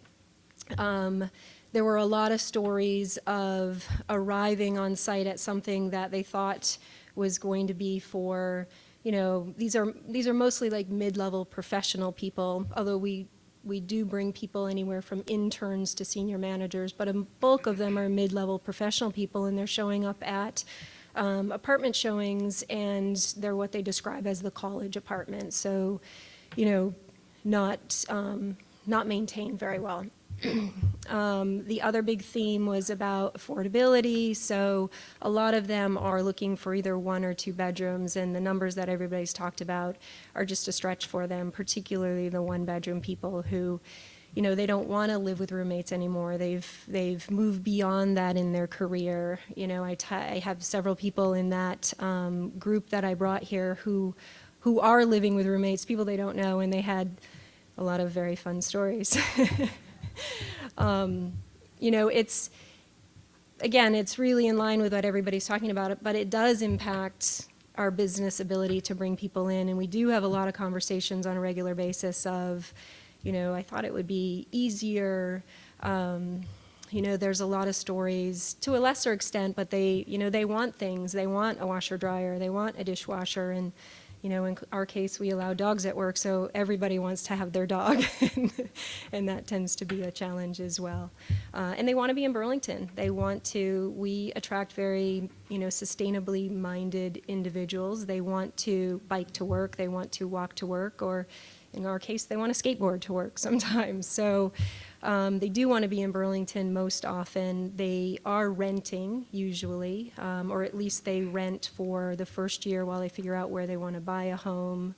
And those coming with kids adds definitely, that extra level of difficulty of trying to find a rental in the same town that they're going to eventually want to buy a house in, and is it Burlington and what school district, because they don't want to be moving school districts. So there's a lot of challenges. I mean, recruiting is a pretty fun topic, and it is challenging. In the end, there were a lot of good stories of once they found a place or they met new people, and it does end up okay, but it's a rough start. So, we hire them and they're excited, and within the first 60 days, they've had this bad experience, which is, we as a business are now just trying to figure out what do we do about that? How do we make it better for them? Because we don't want to have them have a negative experience when they first arrive.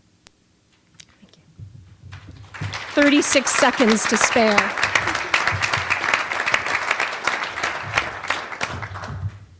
Thank you, Julie. Our next speaker, speaking of hiring, is Tom Heyer of Biddison Hire Limited Consultants. He's been working for nearly 2 decades to provide resource planning and management services to public and private institutions of higher education.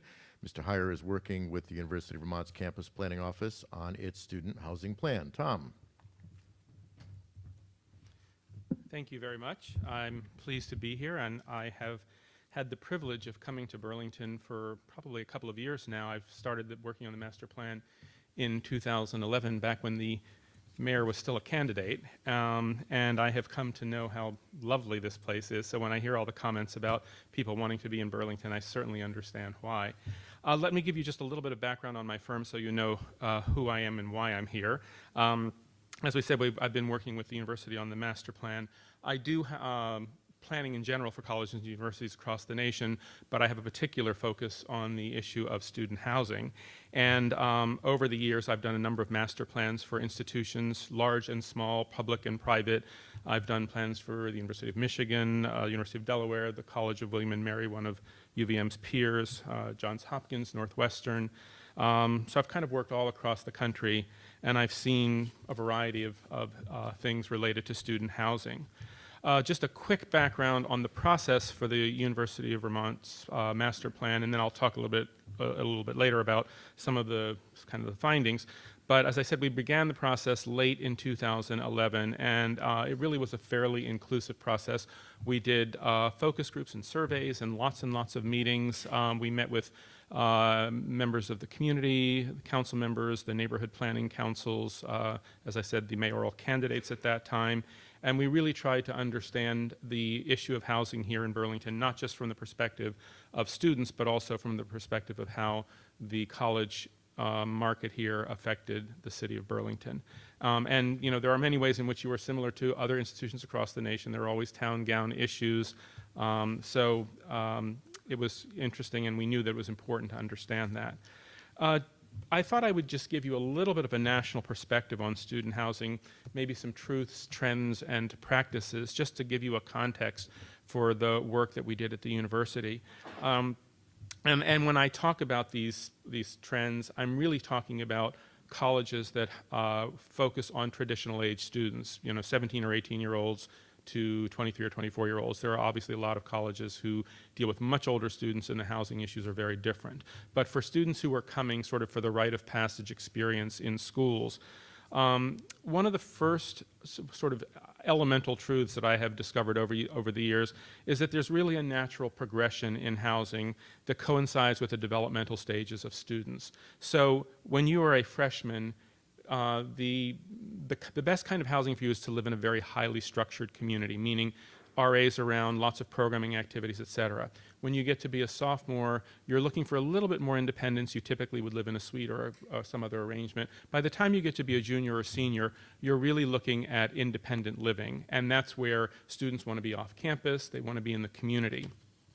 And I would say that the second truth is that all other things being equal, juniors and seniors are definitely interested in living off campus. And in part, they're just looking for sort of the next stage, you know, getting ready for the adult living experience, but sort of easing into it slowly. In the survey data that we've done across the country, across the years, when you look at the traditional age population, somewhere between 90 and 100% of freshmen want to live on campus, somewhere around 70 to 80% of sophomores. Juniors, it drops to about 30%, and seniors is about 15%. So there's really a very strong trend toward this notion of moving off campus. The only cases where that's not true are in like small residential colleges like a Haverford College, where your entire life is really on campus and you would stay the full time. But by and large, I mean, I live in Washington, D.C., Georgetown, GW, we all have the same issues with students wanting to move out into the community. The third point I want to make is just in terms of the patterns. State institutions are a little bit different than private institutions in that they tend to house mostly first and second year students. Most do not house large numbers of juniors and seniors. UVM is actually an exception in this regard.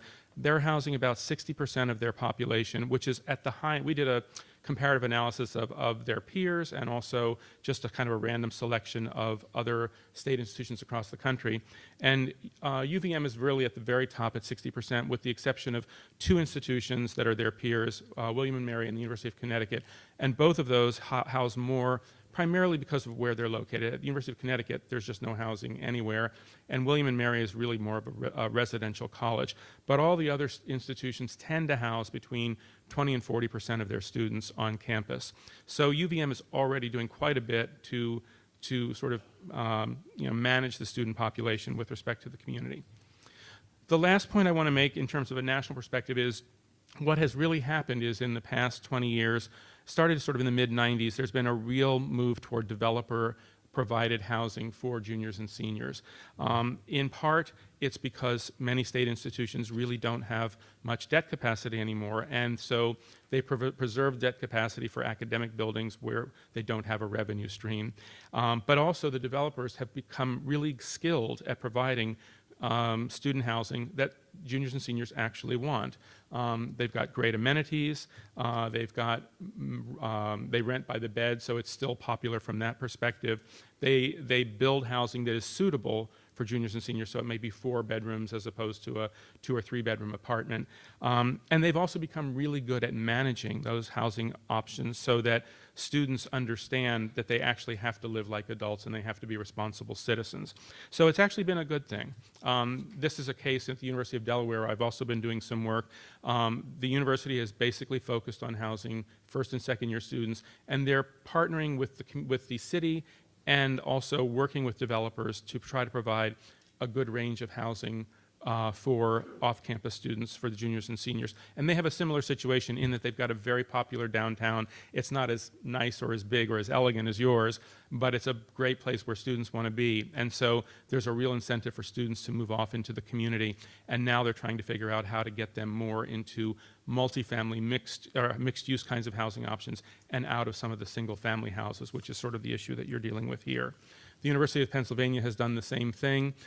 They have actively partnered with developers. They provided land on ground lease arrangements, and they built some really wonderful upper-class student housing that is helping to solve some of the problems of being in the community. The biggest difference, I think, for Burlington versus some of the other places where I've worked is the attractiveness of your downtown. When we did the surveys of the students at the university, by more than a 3-to-1 margin, the upper-class students were interested in living in downtown Burlington. So no matter what you try to do on campus in terms of providing housing for them, there's this incredible pull to living downtown.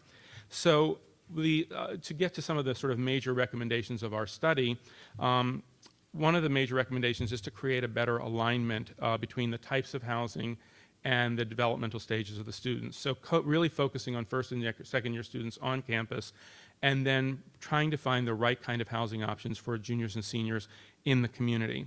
And then with respect to juniors and seniors, looking at the private development community to see how they might be a partner in this. And I think that if you are, my sense is from talking to students that if you provide housing that is really student focused somewhere in the community, in the downtown area, that would be a really attractive amenity for students. It may help bring some of the students out of the single family homes and put them in an area where they can be managed better and where they can also contribute to the vitality of downtown.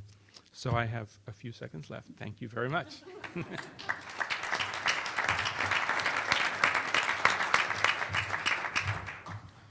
Okay, our final speaker is Brian Lowe, Project Manager with the Office of Mayor Moreau Weinberger. Mr. Lowe, actively involved in the Mayor's Housing Action Plan. The Downtown Housing Strategy Report commissioned by the city found that Burlington does suffer from an affordability crisis. Brian? Hey, thank you, Dan. And Kelly, is there a way I can get this reset? Sorry about that. That's all right. Nope, let me help you out there. I was sleeping on the job. Oh, you're fine. I'm just gonna have to, if I move that piece of paper, we'll actually be able to see it. All right, there we go. All right.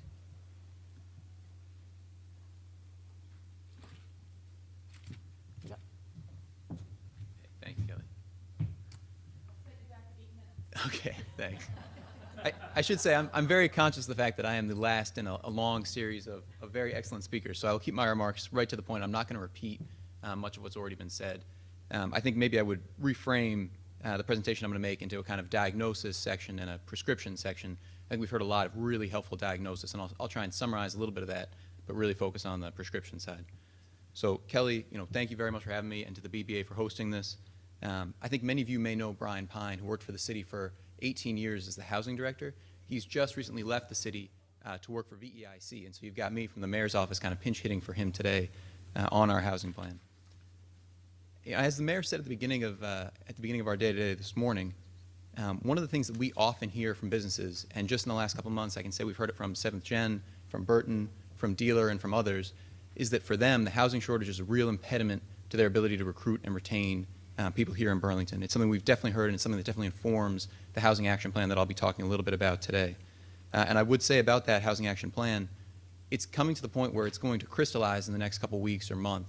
We have kind of ongoing discussions with the council, and so your input today, if you're able to stay for some of the discussion groups and some of the breakout discussion, would be, much needed and much valued. This is the right time. It's kind of a fortuitous moment that this summit is happening on this day to really influence what city policy will be over the next couple years. So this is the diagnosis side, and I'm going to move through it quickly. You've heard a lot of these statistics, but just to remind people, this is, in a way, kind of a summary of Mark's earlier graph. On the right-hand side, you're right, you've got a long, dark blue line that shows kind of housing production in Chittenden County between 2002 and 2013. In the middle, that light blue, that's housing production in the city of Burlington. And that green on the left-hand side, that is housing production in the downtown. 222 units in the downtown, of that 18 market rate rental units, right? So 1% vacancy rate, young professionals who are leaving, about 10% of the young professional population left Burlington between the years 2000 and 2012. I have to say, personally, I can see why that happens. I moved here about a year and a half ago from Washington, D.C., was totally surprised, as Eve's mentioned sometimes happens, by what the housing market was like here. And it's going to be difficult for my wife and I to stay in Burlington over the next couple of years.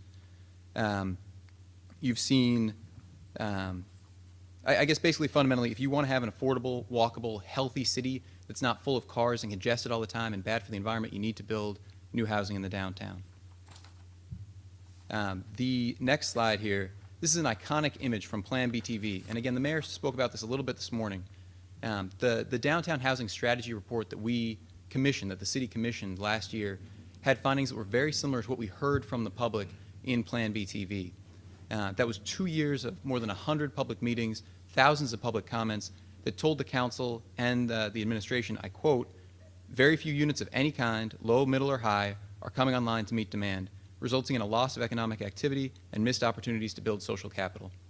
Every household generates about $16,000 or more in economic activity every year within the city, so the inability to produce new housing does have dangerous economic consequences." And now just to kind of shift more quickly into the prescription side, what I would say is, what are we going to do? The mayor has talked about a 17-point housing action plan.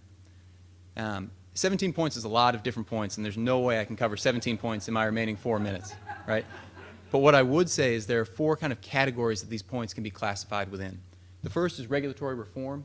The second, kind of quality of life in our neighborhoods, strategies for homelessness, and how do we address what will be a major demographic transition in Burlington as we become an older population over the next decade.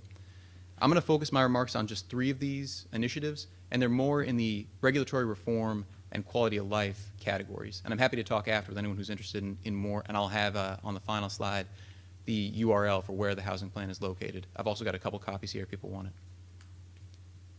The first regulatory reform that I think is probably crucial is eliminating downtown parking minimums. It's something that, with Kelly's help, the city's really been focused on over the last year, and with Charlie Baker's help and the CCRPC's help, we're going to have a number of studies that I think will help inform the council's decision in the spring about what to do with these parking minimums. Why does this matter? In the downtown, it's really 2 reasons, right? In the downtown, a requirement that forces developers to add a parking space for every new unit of development increases the cost of that housing unit by between 15 and 30%. That prices that unit out of or prices a number of people out of the market for that unit, and it also is a redundant resource. We've found, much to our surprise, I think, that we have an enormous excess of parking in the downtown. We just have terrible signage, and people don't know how to access it. People come into the downtown, they see the Marketplace garage is full, they can't find on-street parking, and they assume there's a major parking problem in Burlington. That's not accurate. Even on the busiest time of the busiest day of the year, we have hundreds of extra spaces in the downtown. Nobody knows where they are, how to find them. So in the spring, you're going to see new signs going up, and we can better manage that resource. We don't need to price people out of our housing market because of that problem. Second, again, another regulatory reform, and this is something that Eve spoke to, I think, quite well earlier in the day. We have a very uncertain permitting process in Burlington, and I'll quote again from Plan BTV. "Development in Burlington can be hindered by a highly discretionary approval process. Time is money, and the uncertainty of the process dissuades many developers from moving forward with potential development plans. Our system is set up so that you have to invest an enormous amount of time and money in the permitting process up front with no certainty that your permit will be approved going forward. It's not a great arrangement, and it dissuades a number of people from putting in applications or from moving forward with potential development projects. The Housing Action Plan is going to call for what's called a form-based code to change the kind of the current housing ordinance within the city. And a form-based code, if I were to describe it a little too simply, is basically a way to standardize what is and is not allowed in terms of development projects. And I'd like to thank Councilor Paul and President Shannon as well for their work moving this form-based code forward. The City Council on October 20th passed a resolution stating that the overall purpose, and being very specific about it, was to, quote, promote and advance new infill development and adaptive reuse. And that's what this graph, or this map here shows, rather. It's very similar to what slide that Eric put up earlier in the day. It shows areas where there are potential infill development opportunities. These are empty surface parking lots. These are underutilized lots, like the area that had burned down on Pearl Street. And if there are developers in the room, you may want to look at this map carefully before Eric gets all these spots locked up. But it's to promote and advance new infill development and adaptive reuse in a way that reflects Burlington's character and its sense of place, and to look at these new opportunities for development potentially at a modestly larger scale and density where appropriate. And the last component of the Housing Action Plan I want to touch on today, and there are a number of others that are important that I'm not going to be able to speak to, like inclusionary zoning, which the mayor spoke about a little bit this morning, and Eric did as well, a reform of the city's code, and looking at our permitting fees as well. But the last piece I want to speak to today directly is purpose-built, managed student housing where we can improve the quality of life in the neighborhoods. And here, the theory, based on the experiences of some other cities, is that if you move students, at least some students, from the neighborhoods where they currently live into managed, purpose-built housing, and you have a follow-on plan for how to incentivize families to buy into those neighborhoods, you can improve the quality of life tremendously.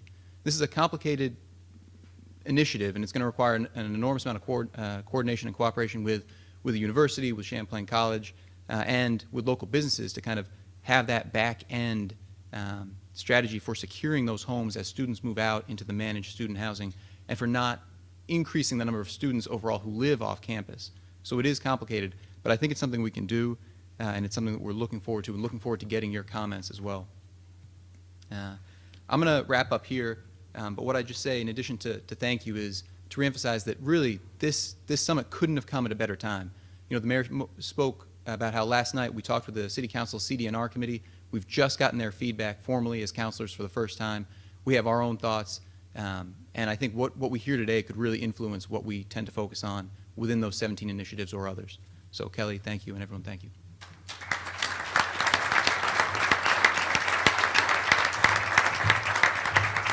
Thank you. Kelly wants to say a couple of words. I want to thank all of our panelists, and we'll tell you about the next part of our agenda. Thanks, Dan, and thanks everyone for showing up today.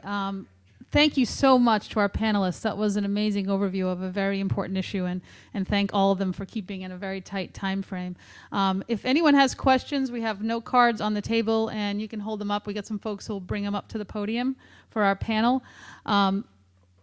I have to just echo what Brian said. I happened to go to the Community Neighborhood Revitalization Committee, however those letters go together. I know Jane Nodell chairs it. And watched them last night go step by step through this 17-point plan. It's extremely comprehensive. It touches on way more than we gave Brian time to cover today. I want our organization and all our voices together as a business community to have a real say in that plan. The committee called on me, I spoke to them, they knew this event was happening today, and they're anxious to have our feedback. But the only way I can really get your feedback is to talk to all of you. I know we have busy schedules, but please, if you can stay around, be part of one of our breakouts. Our goal is to talk about the subject, gather some input, and then I am going to put that together. We'll review it, we'll get it out to all of you, and we're going to bring it to the mayor. And we can really have an influence. There's some major challenges. I personally have worked on some of these zoning issues and been in those committee meetings, kind of a lonely representative of the private sector sometimes. Joan's smiling, she knows, she sees me there. And a lot of other folks on other sides of this issue show up. So it's really important that I get to stand there and I get to have all of you behind me. And if anybody ever wants to join me on any of those meetings, I always put the word out to folks. But it's really important that we have a voice, because I believe that we are at an opportunity where we can really change the future of this city. We've seen some amazing statistics. We have some hard work to do. Help me move that forward. Thanks.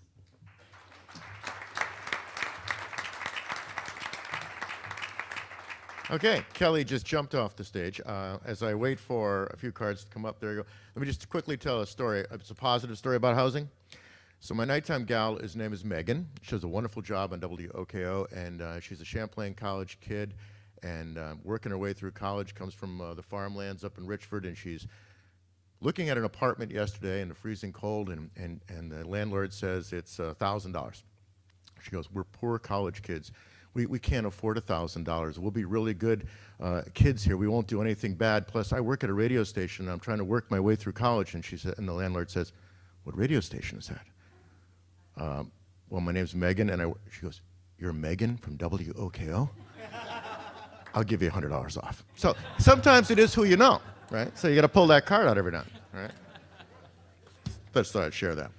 Hey, Eve, somebody wants to know, can you review, we're just going to do a couple of these things before we get into the sessions. Can you review key initiatives, or a few of them anyway, of the Planning Commission for housing for 2015? And grab the mic if you would. So key initiatives. Right now, we are working again continuously on trying to streamline the process and look at language in the existing code that will make the existing code easier to use. The other thing that we're working on, which is frankly going to hopefully make things a lot easier and a lot more predictable, is rolling out form-based code. And form-based code will initially be rolled out just to the downtown and the waterfront. And the goal is to roll it out, test it there.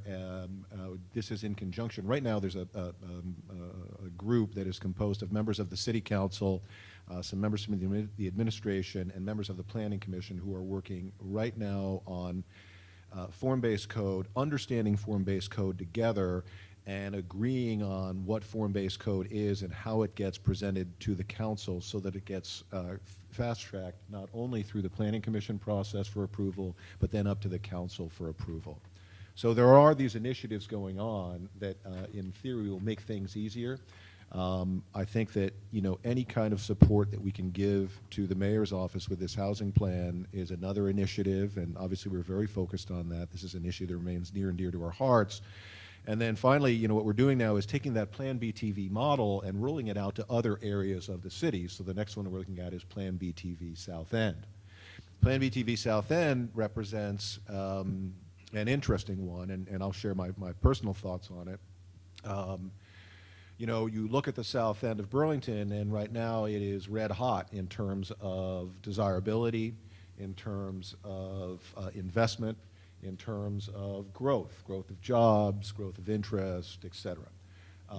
It seems, at least from my humble perspective, to be, if we focus on what I would call economic engine opportunities, the south end of Burlington to me represents the economic engine of Burlington for the next couple decades, easily if handled properly. At the same time, Plan BTV South End is saying, well, what about some housing in the south end? And it's going to be a delicate dance that needs the involvement of not only the residents of the South End, but the people who work in the South End, as well as the community at large, to say, how do we accomplish this? How do we accomplish continuing that economic vitality and not only preserving it, but fostering it and encouraging its growth, while at the same time looking at it and saying, are there opportunities for housing? Because what we don't want to do is shortchange that economic vitality in return for gaining additional units of housing that would then slow down that economic vitality and or kill it. So it's something that's going to need extensive public input. Again, I encourage you all, the best thing people can do is really get involved. You might say, that's not an area that concerns me. I don't live there. Believe me, if you believe in Burlington and you believe in the future of Burlington, it really is worthwhile to you to pay attention to initiatives like this and to weigh in with your thoughts. We value everyone's thoughts, and the unfortunate part about Burlington is that when we have charrettes and things like that, they're typically held at times of day where a lot of people who we would like to hear from are busy doing other things. So I do encourage you to please get involved. This is so important to the future of our community. Okay, for Mr. Heyer, where does Spinner Place in Winooski and Downtown Business District fit into the UVM Master Plan, Student Housing Plan? This is a 312-bed purpose-built student housing project. Can you speak to that? We looked at Spinner Place, and the long-term future of Spinner Place with respect to the university is it's not a good fit for what the university needs. The units themselves are not particularly well designed. They don't actually fit really any population. The bedrooms are very small. The location, of course, is not a good one for the university because of its distance from the university.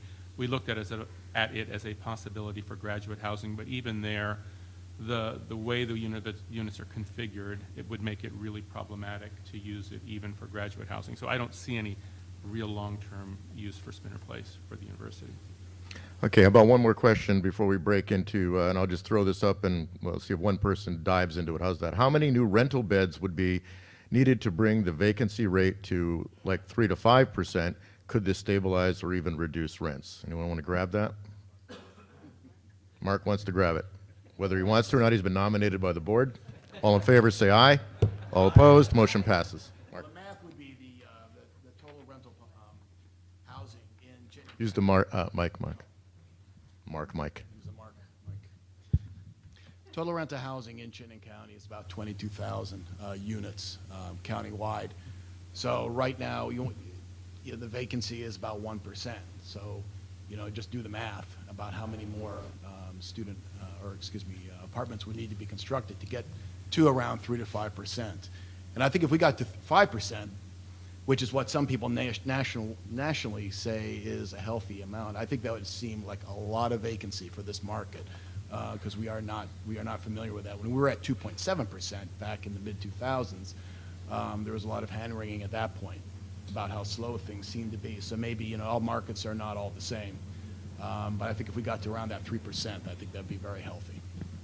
So I just want to jump in on that real quick. So I've thought about this number a lot, and for those of you that maybe don't have the mental math working quite yet today, I think we need to build about 1,000 new units all at once to get close to a balanced market in Chittenden County.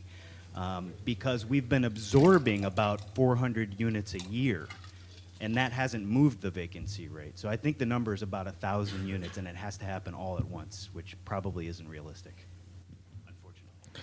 Okay, on your name tags, you have a letter. If you can see that, you might have to take the name tag off. That designates what group you're going to be in. You'll see little stanchions with letters around the room, A, B, C, D, E, F, and G, and H, I think. There's a facilitator for each group. We'll do this for about 25 minutes, then quickly report what we find, and we'll get you out here on time, I promise. Thank you for coming to the BBA Summit. Find your group. Thank you.